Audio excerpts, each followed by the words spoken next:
prochain sujet, messieurs, nous allons parler évidemment de un autre luxembourgeois, Monsieur Laurent Jans, qui donc a été prêté du côté de l'Allemagne à Paderborn, qui remonte en première division.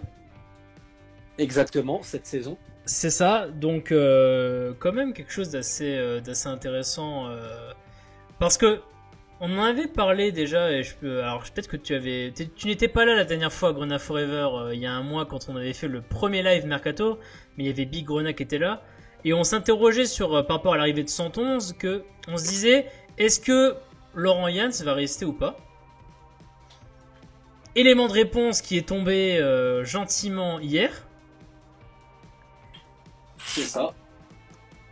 Et donc, ben voilà, quoi, le départ de Laurent Jans, donc avant qu'on discute un peu de toi et moi, Grenat Forever, de la question, j'invite évidemment tous ceux dans le chat à me dire ce qu'ils pensent du départ de Laurent Jans.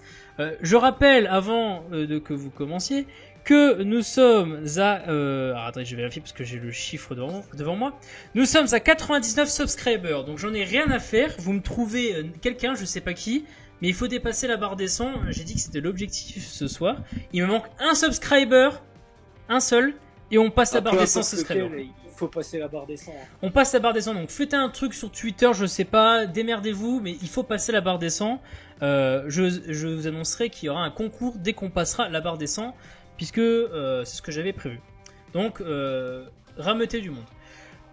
Donc pendant que les gens parlent de Laurent Jans dans le chat, et on reprendra après leurs propos, Grenat Forever, que penses-tu? Bah, déjà, il faut revenir en aparté. Il y a 2 semaines, Philippe Gaillot nous avait déjà soumis l'idée qu'un prêt de Laurent Jans était possible. Donc, pour moi, le fait qu'il a été prêté hier, ça a été une demi-surprise. Dans le sens où Philippe Gaillot avait déjà... Ah, ça a coupé. Ça a coupé. Est-ce que tu peux dire ce que tu as dit? Allô? Ouais, ça a coupé, excuse-moi. Donc je disais en aparté que Philippe Gaillot nous avait déjà émis l'idée il y a 2-3 semaines d'un prêt de Laurent Jans. Je ne sais pas si vous vous en souvenez, vous, la communauté Messi. Ah oui, c'est vrai. Pour moi, le fait d'avoir appris son départ hier en prêt, ça n'a été qu'une demi-surprise, entre guillemets. C'était pas une énorme surprise.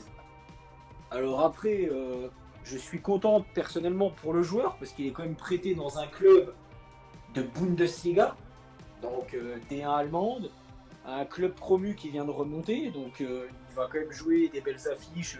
On parle quand même de jouer le Bayern, Dortmund, etc. Donc, je crois qu'en plus il part titulaire parce que leur latéral droit a été vendu après la montée, donc c'est bien pour lui. De toute façon, il partait clairement pas à Metz en tant que titulaire. Ça, vous avez fait comprendre que Santos partait numéro 1, donc à partir du moment-là, ça aurait été compliqué pour Laurent Jans d'avoir du temps de jeu. Alors après, la question que je me pose, c'est autant à gauche, les postes sont doublés,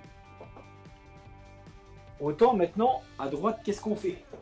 Ah, ça, c'est la question... Ah non, mais ça, t'es... Alors, c'est vrai que t'as 2 possibilités, et je Après, pense... moi, voilà. on donnera chacun notre avis. Oui, bien sûr. Je te laisserai parler de Laurent Jans.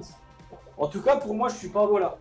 Je suis content pour lui, personnellement, parce que je pense qu'il aura plus de temps de jeu là-bas qu'à Metz. Et je me dis que peut-être, fin de saison prochaine, parce que c'est un prêt sans option d'achat, je pense qu'il a encore peut-être un avenir à Metz. Par rapport, tu vois, à Vincent Thiel, je suis pas aussi circonspect sur le cas Laurent Jans, à qui lui restera aussi un an de contrat, qu'au cas Vincent Thiel. Ouais, parce que ben le truc, c'est que moi, je pense depuis le début que quand Laurent Jans arrive au FC Metz, le projet était enfin, dans les discussions. Mais c'est ça, c'est que pour moi, c'était, tu viens à Metz. Je rappelle qu'il jouait en Belgique à ce moment-là, en première division belge. Tu viens à Metz pour être titulaire. Il part titulaire parce qu'au moment-là, Philippe Gaillot dit que Ivan Balou a un bon de sortie. Mais c'est ça. Donc le gars, il arrive à Metz, il s'attend à être avec une concurrence tranquille. Genre, le concurrent, c'est être qui? Jonathan Rivirez. Ouais, facile. C'est ça, à ce Tu moment-là, c'est exactement ça. Mais oui, tu vas facilement te le faire, y a pas de problème. Mais là, putain, il apprend quoi? Il voit que Balliou, il part pas. Et en plus, il tape un peu dans l'œil de Frédéric Antonetti quand même, qui à la base voulait pas forcément compter sur lui, parce qu'il allait partir. Et après, voilà quoi. c'est pas forcément la faute à Balliou il avait un bon sorti. Ah non, mais Il Balliou, a pas trouvé de club. Balliou, attention, Balliou, il est pas en tort dans ce cas parce que Balliou, il aurait pu très bien faire comme beaucoup. Il me reste un an de contrat, je vais me la couler douce, patati patata. Il a été Non, professionnel, il s'est donné à fond. Alors après, peut-être pas été autant meilleur qu'il y a quelques temps, mais il s'est donné, il est professionnel. Et là, t'es Laurent Jans et tu dis ah merde, j'avais pas prévu ça quoi. Ah bah non, t'avais pas du tout prévu ça. En plus, le premier match, il a la mauvaise surprise de voir que Jonathan Rivirez est titulaire. Ben oui, ben oui. Après, choix qui peut se comprendre parce qu'on a vu que voilà, Antonetti aimait bien s'adapter à l'adversaire, donc avoir des profils qui correspondent à l'équipe que tu vas jouer. Bah ouais, c'est ça. Donc, voilà. Mais après, il me semble qu'il, si je dis pas de bêtises, il joue contre Orléans et on était au stade, on s'est dit mais putain mais c'est qu'il est bon ce petit luxembourgeois à droite là. Ah, mon cœur a saigné. On a fait un tweet quand mon cœur il a saigné quand j'ai vu qu'il partait. J'ai dit oh non. Mais après, mais c'est vrai que il y a un truc intéressant, c'est son dernier. Moi j'avais remarqué, on était tous les deux au match. Son dernier match de la saison contre Brest. Je pense que vous êtes tous témoins, les gens qui sont sur le chat, il s'était quand même donné vachement à fond pour un match genre d'adieu entre guillemets quoi, tu vois. Ah ouais, bah c'est celui qui s'était donné le plus. Hein, ah ouais, c'était bon. Un mort de faim qui n'avait plus joué depuis je sais pas combien de temps. Il avait la rage, c'était même beau à voir, hein, mais tu sentais qu'il avait vraiment envie de se montrer en fait. Bien sûr. Bien sûr, non mais c'était vachement extraordinaire quoi. Donc c'est franchement voilà, comme tu l'as dit on le prête, peut-être qu'on espère quelque chose derrière. Voilà quoi, c'est un peu dommage. Alors maintenant, et on va juste dire ça avant de laisser le chat et de voir un peu ce que dit le chat pour qu'on puisse passer après à autre chose. La question c'est quoi faire maintenant en tant que deuxième latéral droit. Bon, je vais te laisser parler en premier. Moi, j'ai ma petite avis personnel à donner après. Quoi, faire monter un jeune? On verra bien, je te laisse discuter. Ah non, mais vas-y, je pense qu'on a à peu près la même idée de toute façon. Moi, à partir du moment où Frédéric Antonetti, je reprends ses propos, veut faire développer les jeunes, c'est un peu le projet qu'on a, c'est d'où le recrutement qui a été vraiment axé sur des joueurs très jeunes et qu'on veut développer pour les amener à un fort potentiel. Pour moi, il faut pas recruter de latéral droit. Voilà, et il faut faire monter Vincent Collet. Ah, la question. Voilà. Est-ce que c'est une bonne option ou pas? Les gens sur le chat. Mettez vos avis. Pour moi, Vincent Collet, c'est un jeune à très très fort potentiel. Donc pour ça, je vous invite à suivre un peu pour ceux qui ont eu l'occasion de voir des matchs de la CFA ou des U19. Je pense que vous ne me contredirez pas. Il est vraiment talentueux. Là, il est en train de faire la prépa avec le groupe pro. Donc on sera amené à le voir dans les matchs amicaux. J'espère vraiment que 111 va le tirer vers le haut et qu'il peut être un backup crédible à Fabien 111. J'ai pas envie que ça fasse une Nicolas Bazin en fait. J'espère me tromper. Je pense que Vincent Collet a déjà un peu plus de certitude que Nicolas Bazin. Il est passé par beaucoup de sélections de jeunes en équipe de France. Il est en U19, équipe de France. Il a joué beaucoup de matchs avec la réserve de Grégory Proman qui avait l'air de bien l'apprécier l'année dernière. Moi je pense que si on veut développer les jeunes, ça sert à rien d'aller chercher un numéro 2 à mettre dans les pattes à 111. Donc voilà, moi je serais tenté de dire que Vincent Collet en backup, c'est pour moi, je pars comme ça pour commencer la saison. Bah ouais, ça peut vraiment, ça peut se faire quoi. C'est à voir. Alors je laisse encore s'il y a encore 2-3 choses à dire sur Vincent Collet avant de lire les questions. Je félicite le 100e abonné puisque nous avons désormais 100 subscribers. Congratulations. Congratulations. Ce qui annonce, je peux déjà vous le dire, que je prépare un concours pour remercier la populace d'avoir subscribé à cette chaîne qui continue de monter tout doucement mais sûrement. Donc je l'annoncerai très bientôt. C'est bonhomme de chemin. Oui, on y va tout doucement. Donc j'annoncerai le concours bientôt. Suivez les réseaux sociaux, notamment Twitter. On est assez actif sur Twitter. Mais on est aussi sur Instagram et Facebook. Mais sur Twitter, je tiendrai tout le monde au courant de ce concours. Donc je vais lire vite fait les commentaires sur le cas de monsieur... sur le départ de Laurent Jans. Alors, qu'est-ce qu'il s'est dit? Laurent Jans, alors Mimi Matisse 57, je crois savoir en plus qui c'est. Alors Jans a fait du bon boulot cette saison, mais il est malheureusement trop limité pour l'élite. Ben, il a pas trop joué, donc c'est compliqué de dire ça. C'est difficile de juger sur quelqu'un qui n'a pas fait plus de 10 matchs en fait en Ligue 2. J'ai du mal à juger quelqu'un comme ça en fait. C'est sûr. Golden Boy qui dit d'ailleurs ça semble être le prêt de trop pour une partie de la presse luxembourgeoise qui fait limite du mess bashing. Mais il a bien fait de poser la question parce que c'est un détail que j'avais oublié.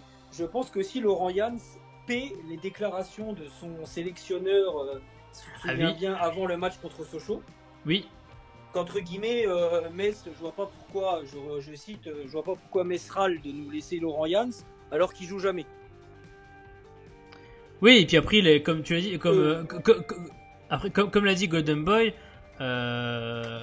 l'idée aussi que tu vois que vaut mieux pas être luxembourgeois quand tu joues au FC Metz, que ce soit Thiel, Thiel, Laurent Jans, même quand Selimovic avait encore le double truc.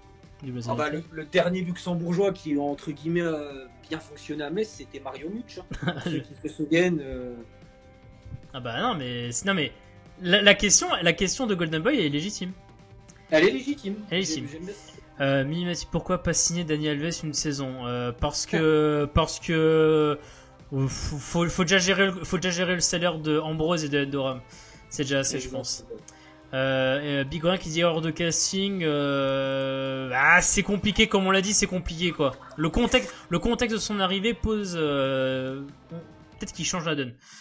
C'est Max qui dit d'ailleurs Baliou il va où? Bah pour l'instant Baliou il est en vacances.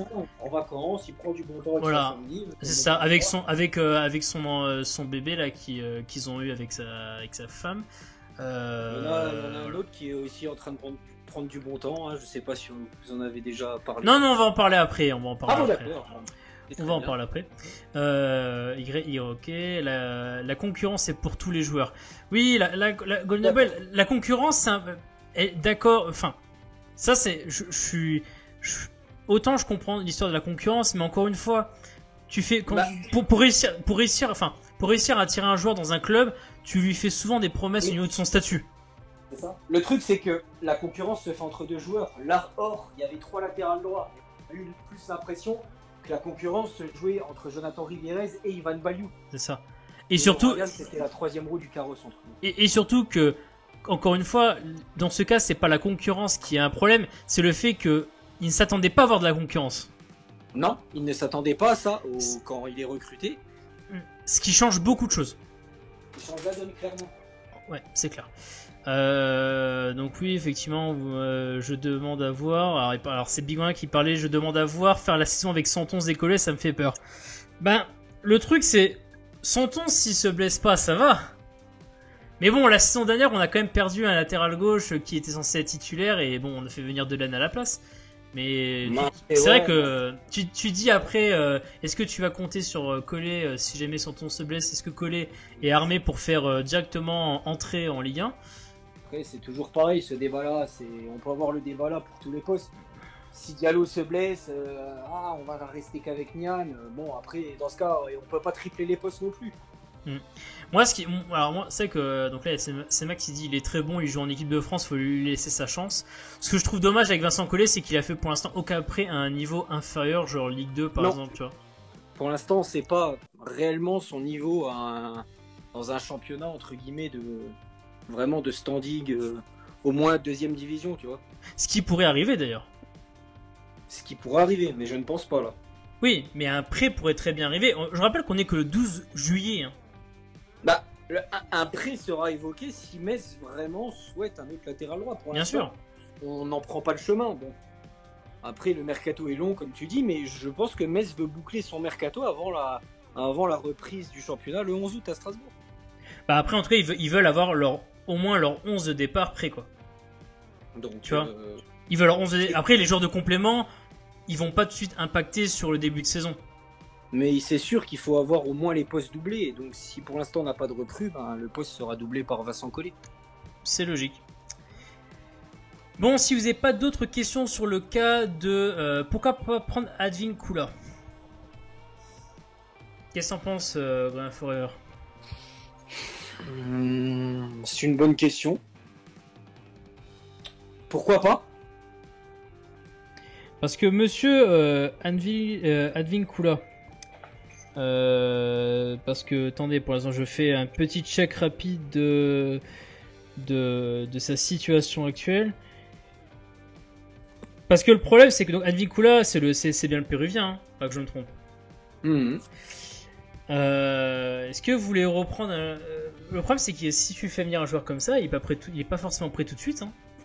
Voilà, c'est pour ça que je suis content de ce qu'on est en train de faire, c'est qu'on recrute vraiment. On a arrêté de recruter à l'étranger.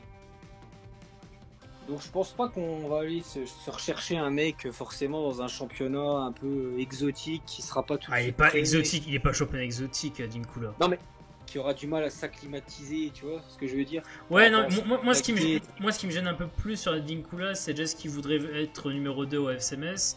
Première chose, pas première chose, c'est qu'il soit numéro 2 au FCMS. Et ensuite, est-ce que comment dire, le fait que comment dire, il est pas prêt tout de suite, quoi. C'est ça. Par rapport à la Copa. Alors, on va passer au sujet suivant.